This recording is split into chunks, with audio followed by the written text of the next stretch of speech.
In Tai Chi, they have a concept where they say that stillness precedes motion, which means that you have to learn how to do something standing still before you can learn how to do it while you're moving. I mean, this makes perfect sense, common sense. If I want to dribble a basketball, I have to learn how to dribble a basketball standing in place. Then from there, I learn how to walk and dribble a basketball at the same time. Same thing applies to any type of movement, especially in martial arts. See, a lot of people want to criticize the one-step sparring method found in a lot of traditional martial arts, where they do a down block and yell, and then they throw this one punch and hold it out there. And the defender practices blocking that punch that's already held out there and then doing some kind of counters and takedowns. People say, oh, that's dead training, that's zombified training. But even will say that about something like a one-person or two-person form. They think that the only way to learn anything is to just constantly drill things against fully resisting people. Now, that sounds good, and I understand why you might say that, but that is not true. You need to do both. You need dead training and alive training. But what you need to do basically is some type of concept where you crawl before you walk.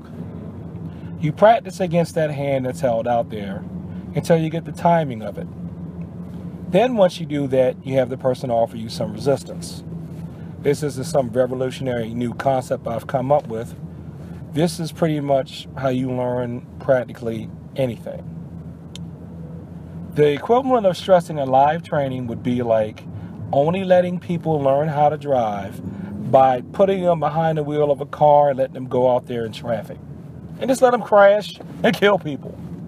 That's what you would do to their motor development.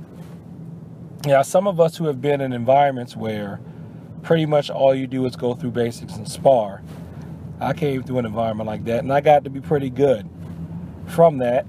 And in fact, I appreciate that training because it gave me some reflexes that I could rely on. But what ultimately helped me get to a higher level was that I had to learn everything. I had to learn the whole thing. I had to go back and learn the forms, go back and learn the more complex escapes. And even though I'm probably not going to break out and use a wrist lock on somebody if they startle me in the alley, it's good for me to know how to use a wrist lock if I'm in a situation where I could diffuse something with the wrist lock rather than always having to go for the one strike, one kill to the other person's throat. See, you need options. You need to learn the total spectrum of the arts so that you can pick and choose what's appropriate for the situation. Because if your only tool is a hammer, you treat everything like it's a nail.